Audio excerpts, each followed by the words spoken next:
Fala, gente, professor Fernando aqui. Vou trazer uma breve explicação sobre o conteúdo de termologia, porque em seguida eu vou estar lançando aí 3 aulas em cima de um material de questões, todas questões do Enem, tá? Então, quero trazer um breve resumo aqui para vocês em cima de um material que eu já tenho pronto. E aí eu vou trazer só as explicações para que a gente tenha essa primeira aula de forma bem dinâmica, de forma bem prática, e que vocês possam ver a minha resolução, o modo com o qual eu trato as questões de termologia dentro da parte prática de física, né? Então vamos lá. Gente, quando a gente fala de termologia, eu gosto de sempre tentar desvendar que o tema, que o texto quer conversar com a gente. Então, termo, ele vai trazer essa ideia de temperatura, logia traz a ideia de estudo, então nada mais que o estudo da temperatura e quais fenômenos, quais consequências essa temperatura ela pode trazer para a gente, tá? Então, de forma bem simples, temperatura é o grau de agitação das moléculas. Você precisa ter essa definição em mente, você não pode esquecer disso. E saber que o termômetro é o aparelho que mede essa temperatura, ou seja, ele mede esse grau de agitação das moléculas. As escalas termométricas, elas são muito importantes, e aí a gente tem 3 escalas que são fundamentais que o bom aluno saiba, que é a escala Celsius, a escala de Fahrenheit e a escala Kelvin. E aí eu trouxe algumas relações dela em cima do parâmetro que a gente tem, que é a água. Então, sendo na escala Celsius, o ponto de fusão da água 0 graus, o ponto de ebulição 100 graus, por isso que tem aí PF e PE.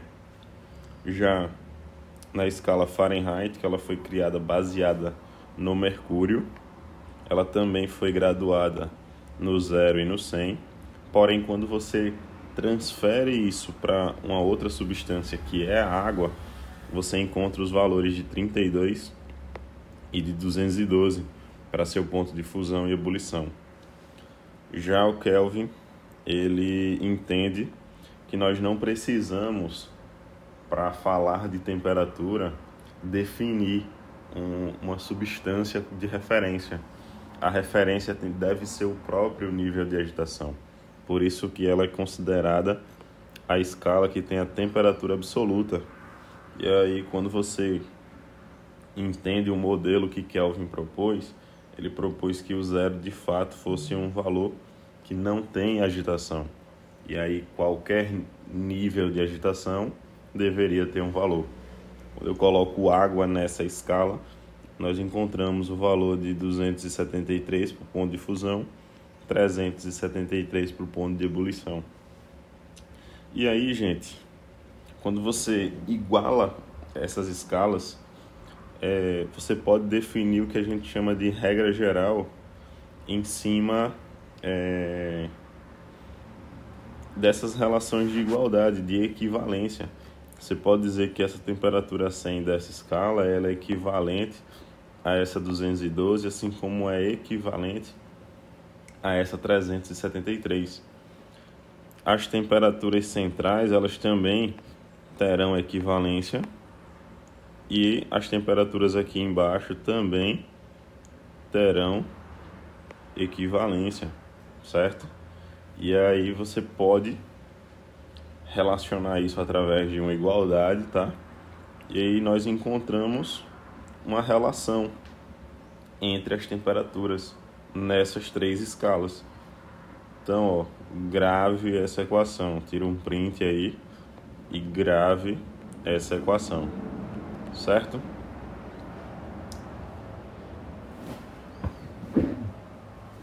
Bem, continuando,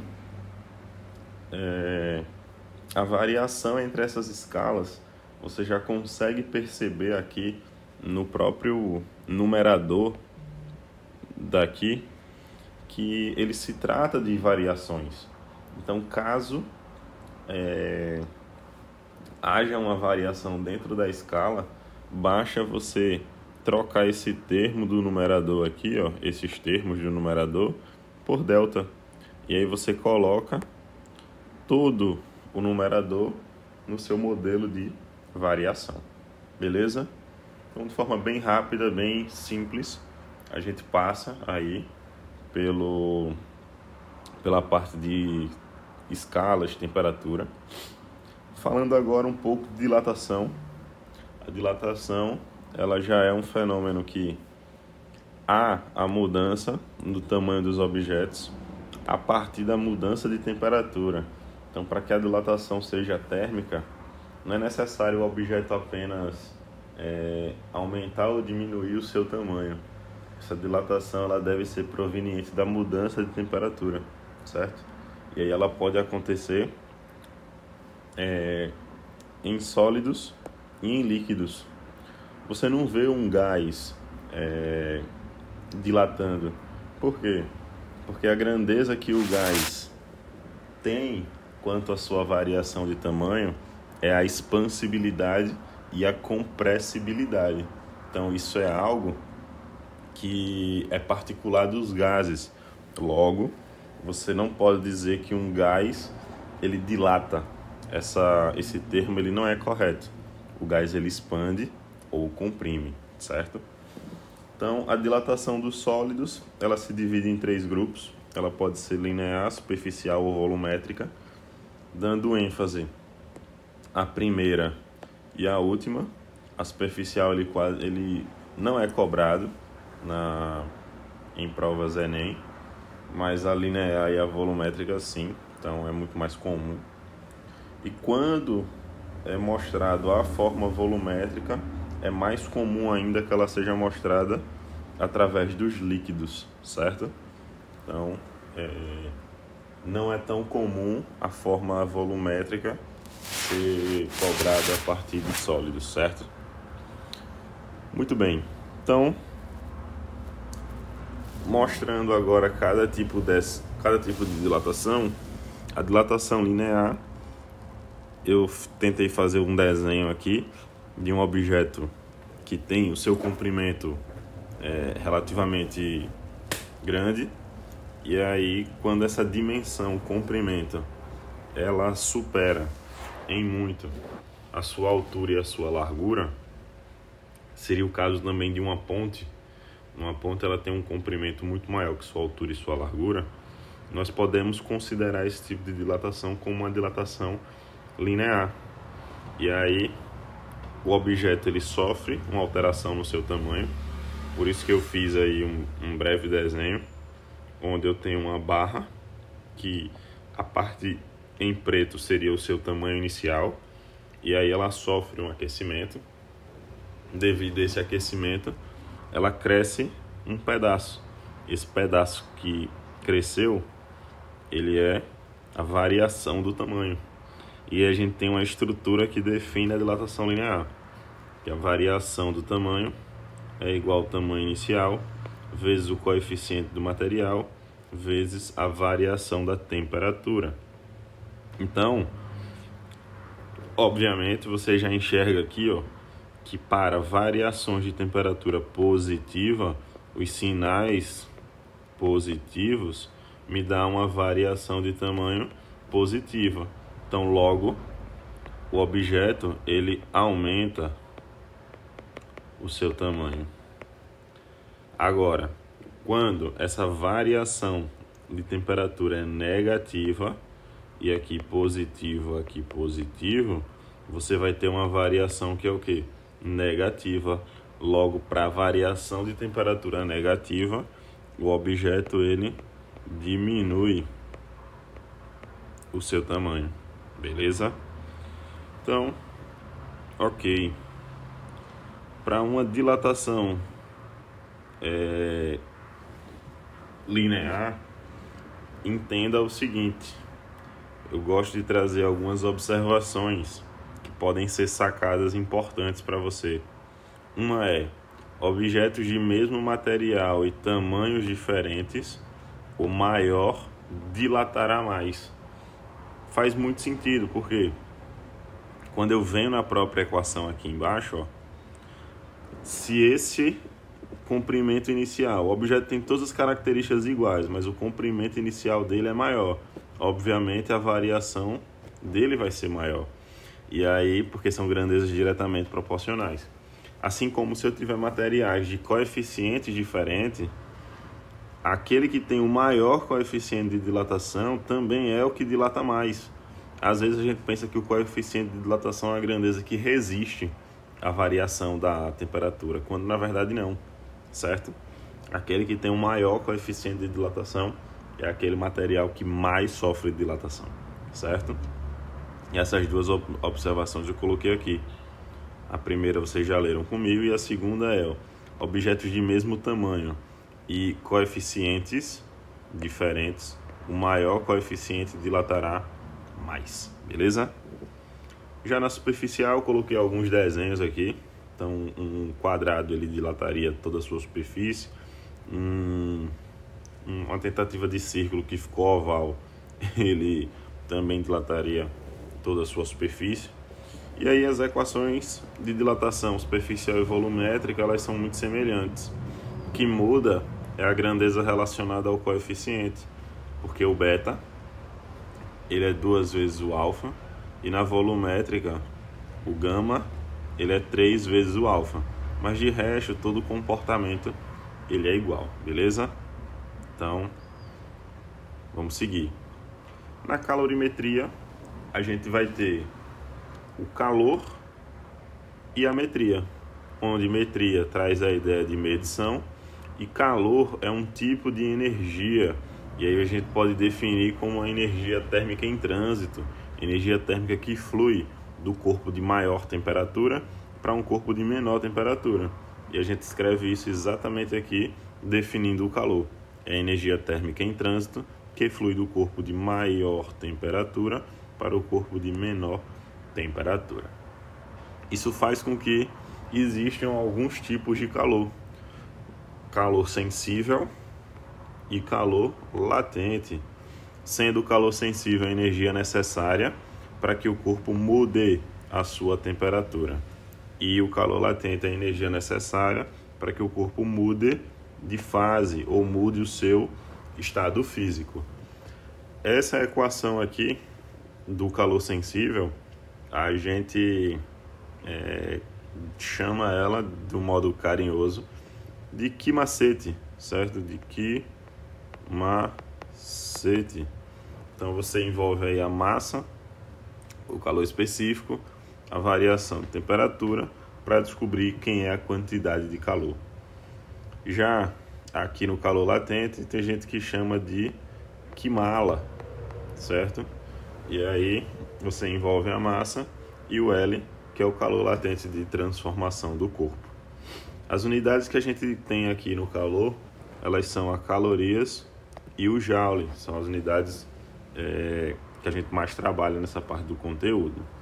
Só que quando eu falei ali no calor sensível, de uma grandeza chamada calor específico, cria um questionamento, né?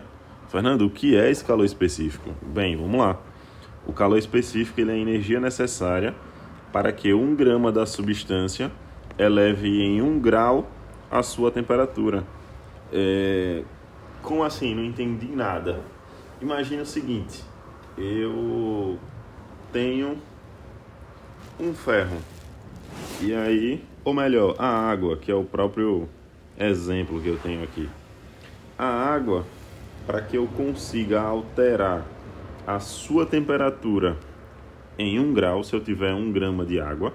Então, vamos dizer que você reúne água na sua mão e você tem ali 1 grama de água na sua mão. Se eu quiser que esse 1 grama de água ele mude em 1 grau a sua temperatura, eu preciso só de 1 caloria, que aí seria 1 unidade de energia. Ponto. Então é isso que o calor específico faz. E se eu precisar de elevar mais a temperatura, então eu vou precisar de mais calor. Ou se eu tenho mais massa de água, então eu vou precisar também de mais calor. Mas lembre, é a energia necessária para que 1 grama da substância eleve em 1 grau a sua temperatura, beleza? Coloquei um exemplo aí da água, porque a água ela existiria apenas no seu estado líquido. Só que a gente sabe que se resfria essa água e ela entra no seu estado sólido, nós teríamos o gelo. Então isso daqui seria para o gelo, aqui seria para, de fato, a água, e aqui seria para o vapor d'água. Beleza? Dá um print aí. E vamos seguindo. A gente vai falar de algumas coisinhas hoje. A próxima é o calor latente de transformação. Você viu aquele L lá?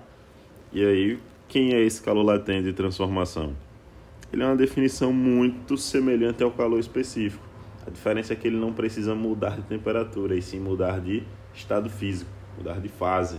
Logo, para que 1 grama da substância mude de fase ou de estado físico, esse calor latente de transformação é a energia que ele precisa, é a energia necessária para isso.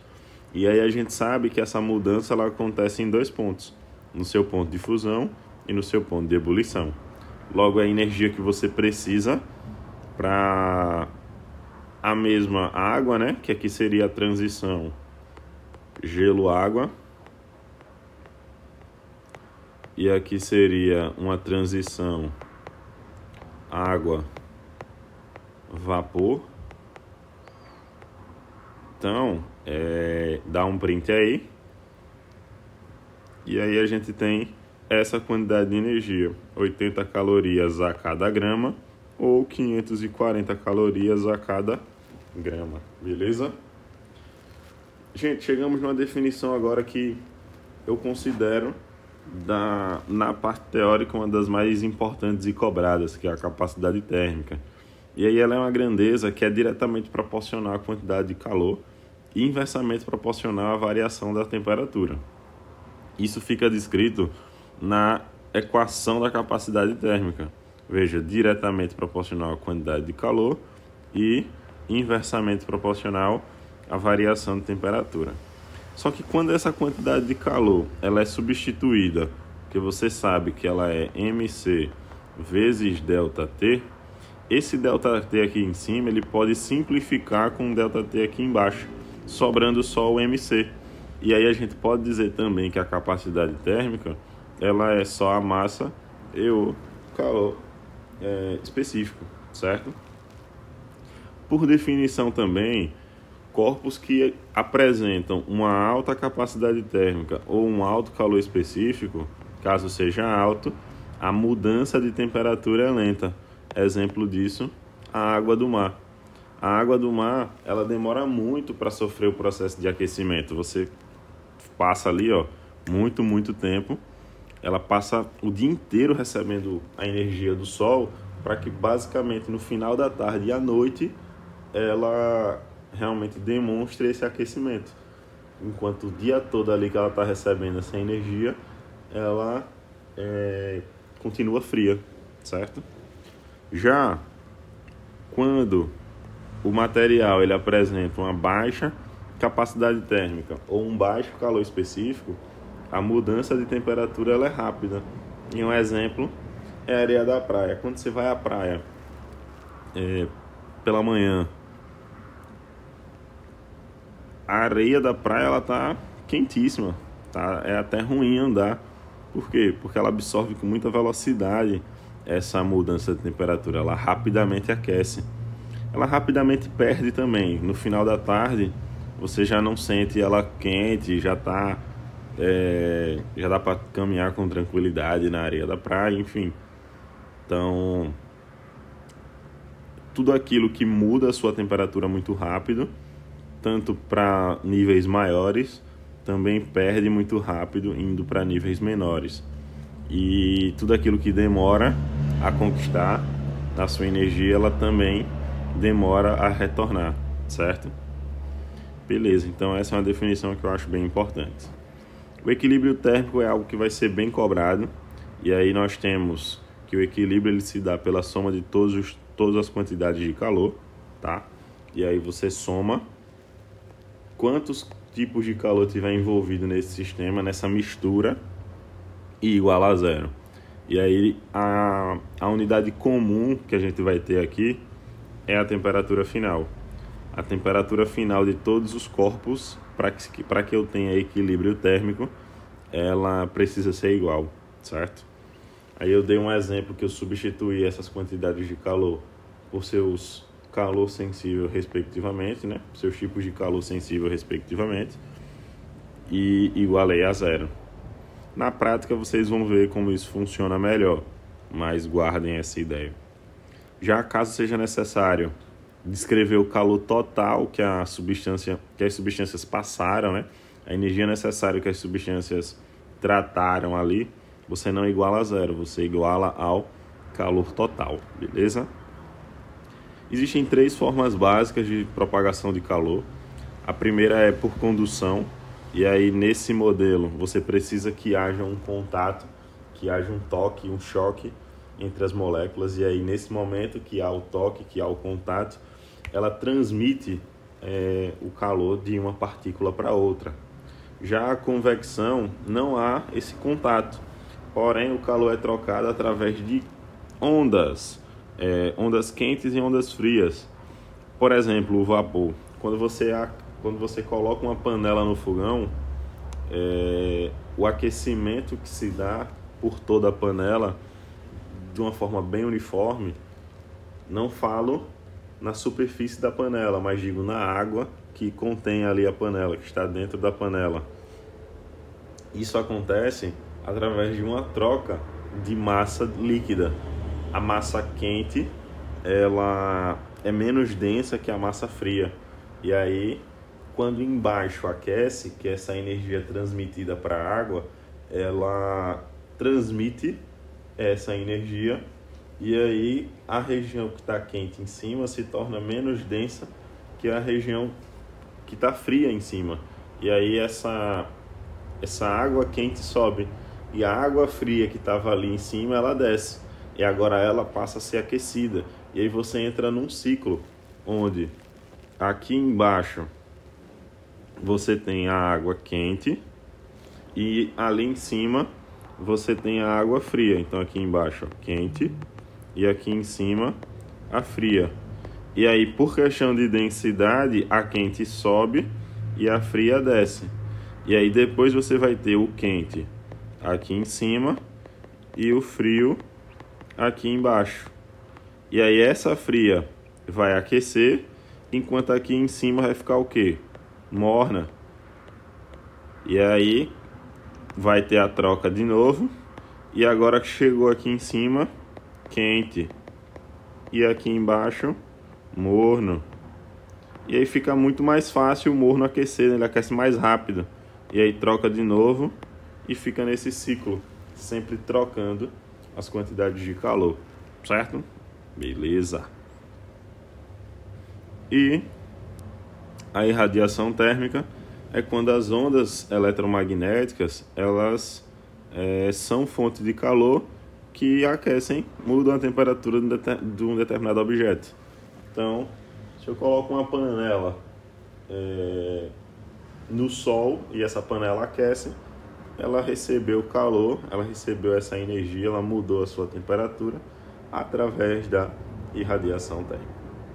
Beleza, gente? Gente, lei de Fourier. A lei de Fourier, ela foi uma lei baseada na condução. Então ela acontece quando você tem basicamente uma condução térmica. E isso é real porque ela calcula o fluxo de calor em cima das características do material. Ou seja, em cima da espessura do material, da área do material, a variação de temperatura e também a condutividade térmica do material. Então esse fluxo de calor, ele é definido através da lei de Fourier. Lembrando que você precisa ter aqui uma condução térmica, beleza? Esse mesmo fluxo, ele também é definido como potência térmica. E, de forma geral, a potência ela é uma grandeza que é a razão entre qualquer tipo de energia e o tempo gasto para que essa energia percorra um determinado caminho. Isso significa o quê? Que o fluxo ou a potência ele é a quantidade de energia dividido pelo tempo. Então aquela musiquinha ela é muito real. A potência é o trabalho sobre o tempo, né? Ou seja, se a potência é o trabalho sobre o tempo, o trabalho aí ele é demonstrado na forma de calor, já que calor é energia e trabalho também é energia. Então, a potência ela é o trabalho sobre o tempo. Ela é a energia térmica dividido pelo tempo. Essa energia, caso ela mude a temperatura do corpo, ela pode ser substituída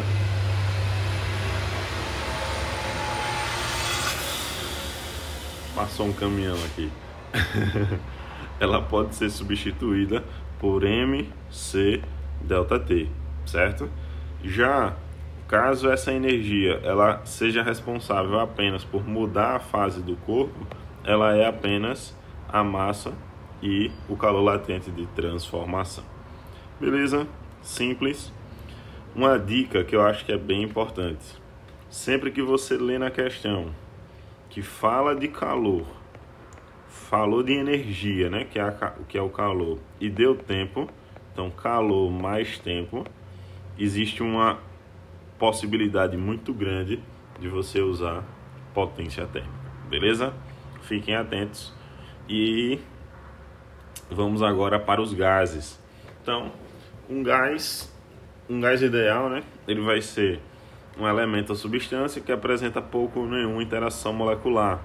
Existem algumas transformações que são importantes para a gente, como por exemplo, transformação isotérmica, isobárica, isocórica.